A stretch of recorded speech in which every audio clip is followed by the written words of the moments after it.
Progress coaching classes के YouTube channel पर मैं राकेश कुमार यादव आप लोगों का स्वागत करता हूं। फ्रेंड्स, आप लोगों की मांग पर कई बार ऐसा हुआ कि सर क्लास 12th की केमिस्ट्री का क्लास नहीं चल रहा है। तो फ्रेंड्स, आज हम रसायन विज्ञान के चैप्टर 2 विलयन के बारे में आपको बताएंगे और एक दमदार प्रोसेशन के साथ आपको लगेगा कि वास्तव में विलयन क्या है, कैसे जानेंगे कि विलयन किसे कहते हैं और किस प्रकार से विलयन के बारे में जाना जा सकता है। तो फ्रेंड्स, सबसे पहले जानते हैं विलयन क्या है। विलयन दो या दो से अधिक पदार्थों के समांगी मिश्रण को क्या कहते हैं? विलयन कहते हैं। दो या दो से अधिक पदार्थों के समांगी मिश्रण को क्या कहते हैं? विलयन कहते हैं। बेटा, कुछ लोगों का यह मानना है कि विलयन दो प्रकार का होता है। विलयन दो प्रकार का होता है, एक समांगी विलयन और दूसरा विषमांगी विलयन। तो बेटा, विलयन केवल समांगी होता है, विलयन विषमांगी नहीं होता। विलयन केवल समांगी होता है, विलयन विषमांगी नहीं होता। अगर कोई ये कहे कि विषमांगी विलयन भी होता है तो बेटा ये गलत है, क्योंकि विलयन केवल और केवल समांगी होता है। क्योंकि दो या दो से अधिक पदार्थों के समांगी मिश्रण को विलयन कहते हैं। यानी जो विलयन है वो ओनली केवल समांगी होगा। मिश्रण दो प्रकार का होता है, एक होता है समांगी मिश्रण और दूसरा होता है विषमांगी मिश्रण। तो मिश्रण समांगी और विषमांगी हो सकता है, लेकिन विलयन केवल समांगी होता है, विलयन विषमांगी नहीं होता। अब देखते बेटा कि विलयन के प्रकार। विलयन के प्रकार विलेय की मात्रा के आधार पर, विलेय की मात्रा के आधार पर अगर देखा जाए तो विलयन दो प्रकार के होते हैं। एक होता है बेटा सांद्र विलयन, सांद्र विलयन, और दूसरा होता है तनु विलयन। अब सांद्र विलयन क्या होता है? व्यवहारिक भाषा में हम कह सकते हैं सांद्र का मतलब, अब समझ लीजिए, गाढ़े से है, और तनु का मतलब क्या होता है बेटा? हल्के से। व्यवहारिक भाषा में, जबकि ऐसा नहीं कह सकते हम, चूंकि विलयन की बात करते हैं तो हम सांद्र विलयन और तनु विलयन कहते हैं। तो सांद्र विलयन क्या है? यानी समान आयतन के दो विलयनों में, समान आयतन के दो विलयनों में से जिस विलयन में विलेय की मात्रा ज्यादा होती है उस विलयन को हम सांद्र विलयन कहते हैं, और जिस विलयन में विलेय की मात्रा कम होती है उसे तनु विलयन कहते हैं। जैसे मैंने माना आपने दो बर्तन लिया, चलिए दो बर्तन लिए, मैंने इसमें 1 लीटर क्या लिया? पानी, और इसमें भी क्या लिया? 1 लीटर पानी। अब देखना यह है बेटा कि दोनों का आयतन समान है, दोनों का आयतन समान है। अब मैंने इसमें 500 ग्राम चीनी डाल दिया और इसमें 250 ग्राम चीनी डाल दिया। अब देखना है कि समान आयतन दोनों का है, लेकिन इसमें विलेय की मात्रा 500 ग्राम है और इसमें विलेय की मात्रा 250 ग्राम है। अर्थात कह सकते हैं कि इस विलयन में विलेय की मात्रा अधिक है, इसलिए यह विलयन जो होगा वो सांद्र विलयन कहा जाएगा और यह विलयन जो होगा वह तनु विलयन कहा जाएगा। तो शायद आप मेरी बात समझ रहे होंगे कि समान आयतन के दो विलयनों में से जिस विलयन में विलेय की मात्रा क्या हो? अधिक होती है, उस विलयन को सांद्र विलयन कहते हैं, और जिस विलयन में विलेय की मात्रा कम होती है उसे तनु विलयन कहते हैं। ये तो रहा सांद्र और तन विलयन। हम जान गए विलयन क्या है, दो या दो से अधिक पदार्थों के समांगी मिश्रण को विलयन कहते हैं। विलयन दो प्रकार के होते हैं विलेय की मात्रा के आधार पर। कब? एक सांद्र विलयन और एक तनु विलयन। सांद्र विलयन किसे कहेंगे? समान आयतन के दो विलयनों में से जिस विलयन में विलेय की मात्रा अधिक होती है उसे सांद्र विलयन कहते हैं, और जिस विलयन में विलेय की मात्रा क्या होती है? कम होती है, उसे तनु विलयन कहते हैं। अब देखना यह है बेटा कि विलयन के घटक, विलयन के घटक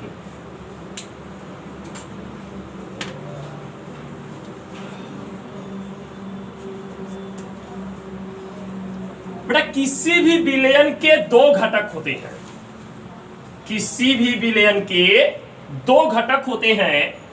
पहला घटक है बेटा जिसे हम कहते हैं विलेय, और दूसरा घटक जो है बेटा उसे कहते हैं विलायक।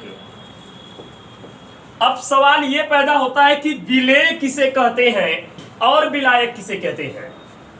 आज तक विलेय और विलायक की एक परिभाषा नहीं बन सकी। अलग अलग विलयनों में अलग अलग प्रावस्थाओं के अनुसार विलेय और विलायक की अलग अलग परिभाषाएं दी जाती हैं।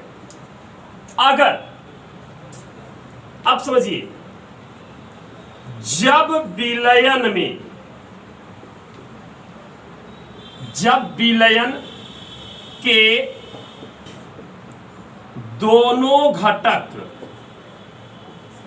की भौतिक अवस्था, बड़ी मात्रा छोटी, जब विलयन के दोनों घटकों की भौतिक अवस्था अलग अलग होती है तो जिस घटक की भौतिक अवस्था विलयन जैसी होती है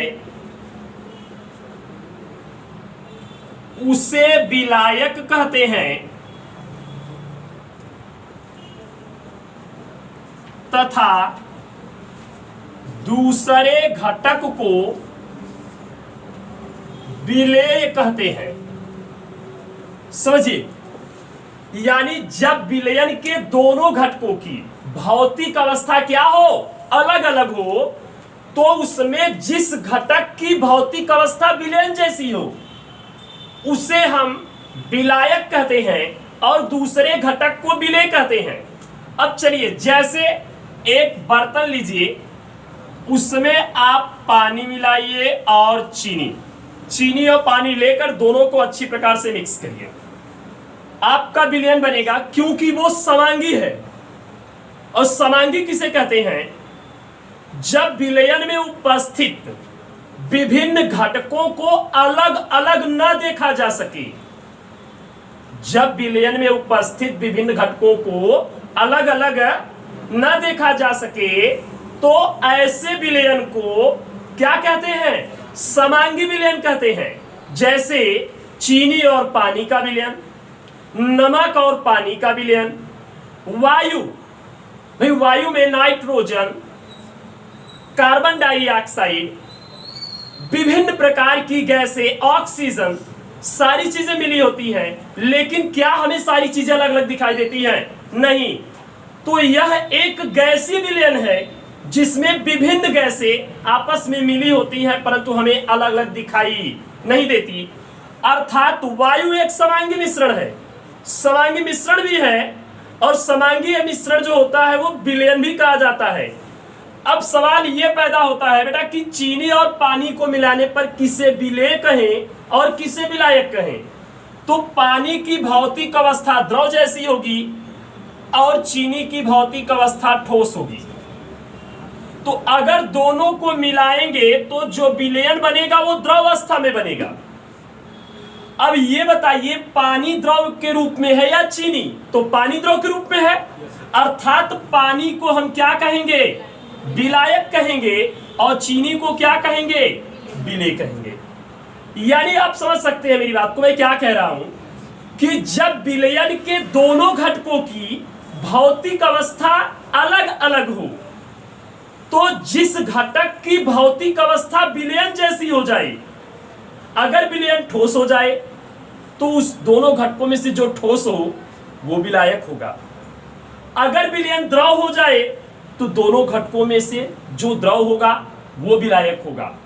अगर यही प्रोसेस गैस पर लागू होता है तो अब यह देखना है कि जब विलयन के दोनों घटकों की भौतिक अवस्थाएं अलग अलग हों तो जिस घटक की भौतिक अवस्था विलयन जैसी होगी वह विलायक कहा जाएगा और दूसरा घटक विलेय कहा जाएगा। ये रही। अब दूसरी चीज देखते हैं, जब विलयन के दोनों घटकों की भौतिक अवस्था एक हो, जब दोनों घटकों की भौतिक अवस्था कैसी हो, एक हो, तो जिस घटक की मात्रा अधिक होगी वह विलायक होगा और जिस घटक की मात्रा कम होगी वह विलेय होगा। जैसे अगर मान लेते हैं कि हम 1 लीटर पानी में यदि हम 250 ग्राम शराब मिला दिए, अब चलिए मानते हैं लोग कि जो घुले उसे विलेय कहेंगे। बात सही है यार, जो घुले वो विलेय है, हम भी मानते हैं। लेकिन आप ये बताइए कि जब शराब पहले से ही द्रव अवस्था में है तो शराब घुलेगी कहां, कहां उसकी भौतिक अवस्था बदलेगी?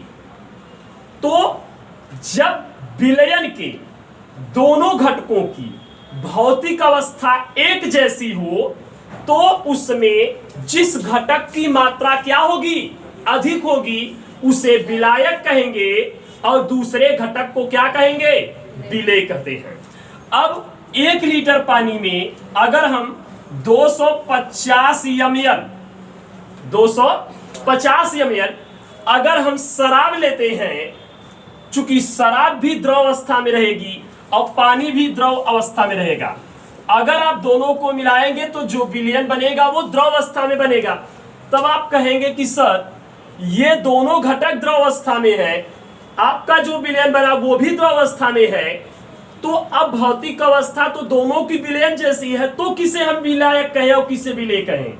इस अवस्था में जिस घटक की मात्रा ज्यादा हो वह विलायक कहा जाएगा और जिस घटक की मात्रा क्या हो, कम हो, हम उसे क्या कहेंगे, विलेय कहेंगे। तो अगर 1 लीटर पानी में हम 200 ml शराब को मिलाते हैं, अर्थात शराब की मात्रा पानी की मात्रा से कम है, तो यहां पर शराब विलेय हो जाएगी और पानी विलायक हो जाएगा।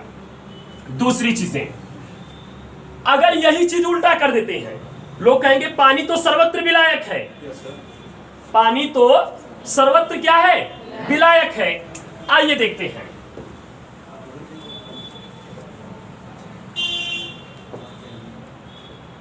एक छोटा सा उदाहरण देना चाहते हैं आप लोग, समझिएगा, काफी मजेदार। अगर कभी दूध देने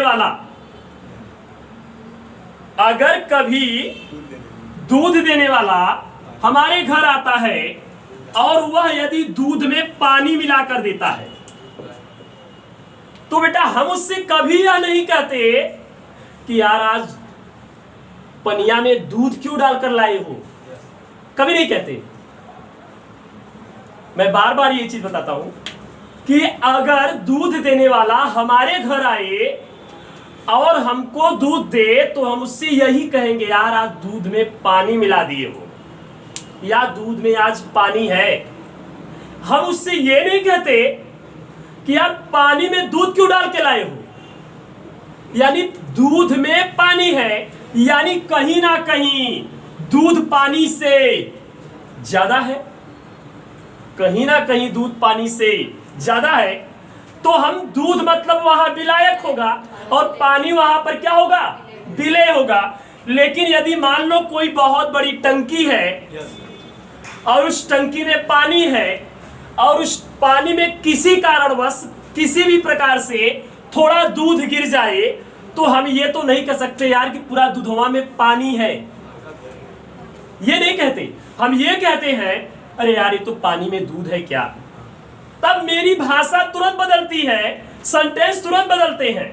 यानी आप कह सकते हैं यहां कह रहे थे यार दूध में पानी है, और आप यही कहेंगे यार पानी में क्या है, दूध है। यानी जाहिर सी बातें हैं, पानी की मात्रा ज्यादा है और दूध की मात्रा क्या है, कम। तो यहां पर पानी विलायक होगा और दूध विलेय होगा, परंतु यहां पर हम ये कह देंगे कि हमारा दूध विलायक का कार्य करेगा और पानी विलेय का कार्य करेगा। चूंकि दूध और पानी की भौतिक अवस्था कैसी है, एक जैसी है।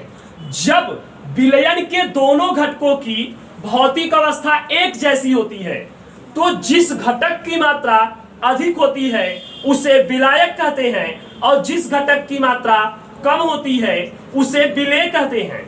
अक्सर हम लोगों ने देखा है कि अक्सर हमने देखा है ऐसा कि सीरा बनाते समय, सीरा आप समझ रहे हैं ना, सीरा बनाते समय हम देखते हैं कि अगर 20 किलो चीनी है तो उसमें 2 लीटर पानी डाल करके उसको गलाया जाता है ताप दे करके।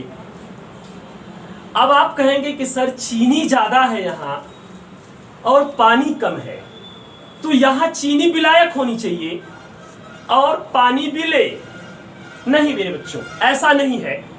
ऐसा इसलिए नहीं है क्योंकि पानी की भौतिक अवस्था अलग है और चीनी की भौतिक अवस्था अलग है, और जब दोनों पिघल जाएगा, चीनी पिघल जाएगी यानी गल जाएगी, तो जो सीरा बनेगा वो द्रव अवस्था में बनेगा।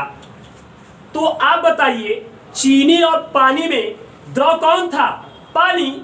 यानी जाहिर सी बातें हैं पानी कम है फिर भी वो विलायक है, क्योंकि उसकी भौतिक अवस्था विलयन जैसी है।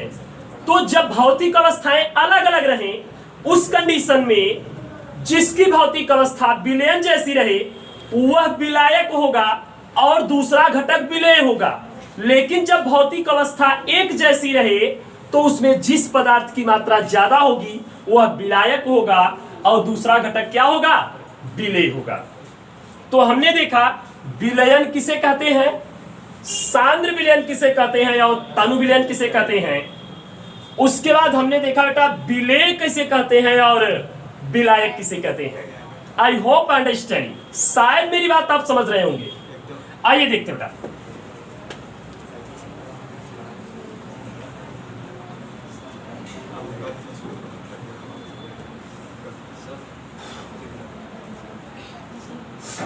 खूब एंजॉय करिए क्लास और मेहनत करिए, ऐसा लगे कि लॉकडाउन का कोई। अब हम यहां देखते बेटा, अभी तक हमने देखा विलयन, तनु विलयन, सांद्र विलयन, विलेय और विलायक। अब यहां पे थोड़ा सा हम देखते बेटा विलयन के प्रकार। संतृप्तता के आधार पर, संतृप्तता के आधार पर विलयन 3 प्रकार के होते हैं। एक होता है असंतृप्त विलयन, दूसरा है संतृप्त विलयन,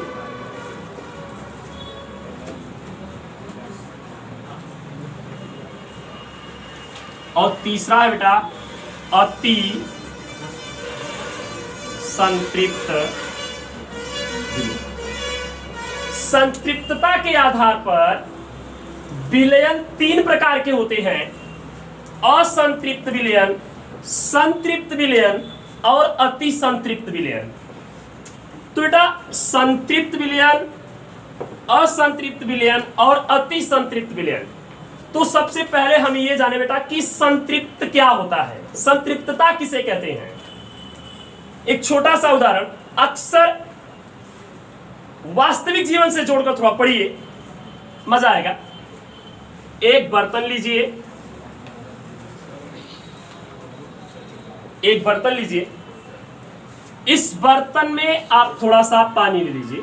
थोड़ा सा कहने का मतलब ये नहीं कि सिर्फ 25 ग्राम, आप 1 लीटर भी ले सकते हैं, आप 2 लीटर भी ले सकते हैं, और आप 10 लीटर भी ले सकते हैं, आप 1 पाव भी ले सकते हैं, या आधा किलो भी पानी ले सकते हैं, मैं 500 ml भी, ये आपके ऊपर डिपेंड करता है।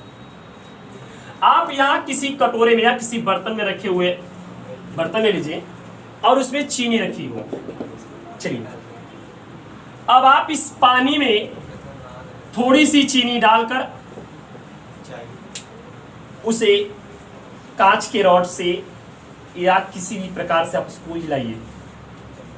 आप पाएंगे कि धीरे धीरे जैसे जैसे आप हिलाते चले जाएंगे चीनी घुलती चली जाएगी और थोड़ी देर बाद वो चीनी पानी में पूरी प्रकार से घुल जाती है। आप दोबारा इसमें से चीनी निकालिए, फिर इसमें डालिए, फिर आप उसको घोलिए, घुल जाए, तीसरी बार फिर डालिए। मतलब आप इस प्रक्रिया को तब तक दोहराते रहिए जब तक कि चीनी का घुलना बंद ना हो जाए और ठोस चीनी बर्तन की पेंदी में बैठने लगे। जब चीनी का घुलना बंद हो जाए और ठोस चीनी अगर बर्तन की पेंदी में बैठने लगे, उस अवस्था में यह विलयन संतृप्त विलयन कहा जाएगा। लेकिन आप संतृप्त विलयन की परिभाषा तो ये नहीं कह सकते कि एक बर्तन में पानी लेकर थोड़ी चीनी डालकर हिलाते रहें, चीनी घुल जाए, फिर थोड़ी चीनी डालकर हिलाते रहें, चीनी घुल जाए, फिर थोड़ी चीनी डालकर घुलाते रहें, चीनी घुल जाए, और जब चीनी का घुलना बंद हो जाए तो ऐसे विलयन को संतृप्त विलयन कह देंगे। आप गलत नहीं कहेंगे, लेकिन देखिए थोड़ी सी परिभाषा बताते हैं संतृप्त विलयन किसे कहते हैं। किसी भी विलयन की जो संतृप्तता होती है उसकी विलेयता पे निर्भर करती है, विलेयता पर। अब विलेयता क्या है समझिएगा। 100 ग्राम विलायक को, कितने को, 100 ग्राम विलायक को संतृप्त करने के लिए आवश्यक विलेय की मात्रा उस विलयन की संतृप्तता के यानी विलेयता कही जाती है। 100 ग्राम विलायक को संतृप्त करने के लिए आवश्यक विलेय की मात्रा, आवश्यक पदार्थ की मात्रा उसकी क्या कही जाएगी, विलेयता कही जाती है। तो हम आपको बता रहे थे बेटा विलेयता, सॉल्युबिलिटी, स्थिर ताप पर, एट ए कांस्टेंट, स्थिर ताप पर 100 ग्राम विलायक में 100 ग्राम विलायक को संतृप्त करने के लिए, स्थिर ताप पर 100 ग्राम विलायक को संतृप्त करने के लिए आवश्यक पदार्थ की मात्रा को उसकी क्या कहते हैं, विलेयता कहते हैं। अब विलेयता के आधार पर हम संतृप्त, असंतृप्त और अति संतृप्त विलयन की परिभाषा बनाते बेटा। अब हम देखते बेटा असंतृप्त विलयन, असंतृप्त विलयन, जिस विलयन में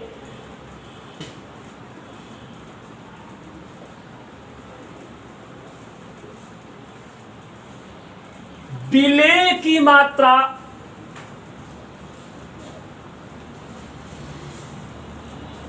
उसकी विलेयता से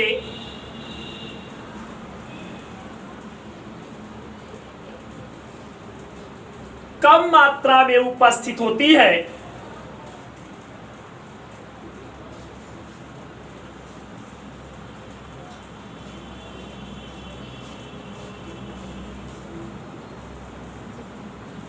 उसे असंतृप्त विलयन कहते हैं।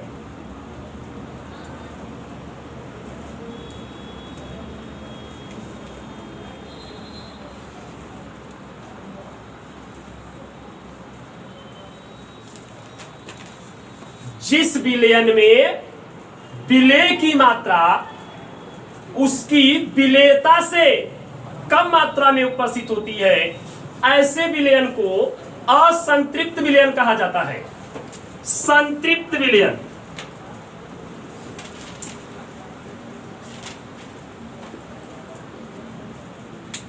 जिस विलयन में विलेय की मात्रा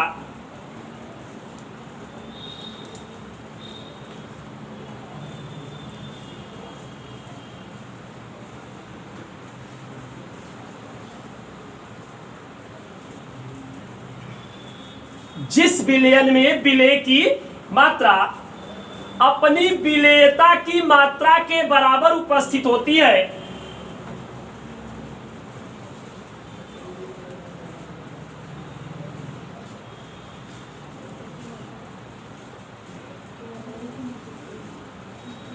बराबर उपस्थित होती है, ऐसे विलयन को संतृप्त विलयन कहते हैं।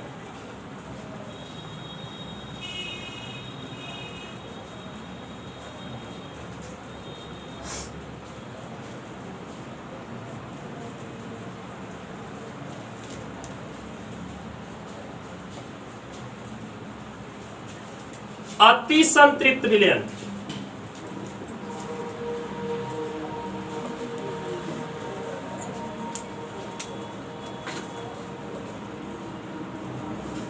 जिस विलयन में विलेय की मात्रा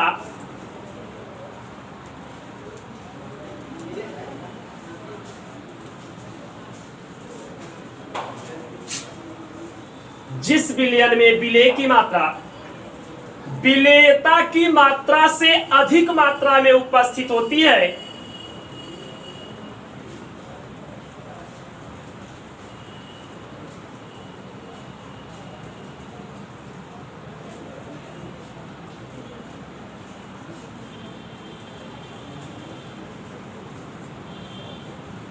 उस विलयन को अति संतृप्त विलयन कहते हैं।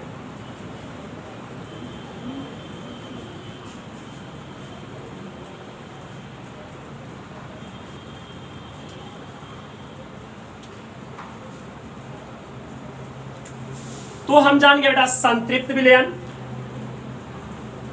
असंतृप्त विलयन, संतृप्त विलयन और अति संतृप्त विलयन। अब हम जानते बेटा विलेयता को प्रभावित करने वाले कारक, यानी कौन कौन से ऐसे कारण हैं जो विलेयता को प्रभावित करते हैं। ये बेटा मैं आपको कल इसी समय पर विलयन के चैप्टर के पार्ट 2 वीडियो में दूंगा। तब तक के लिए नमस्कार।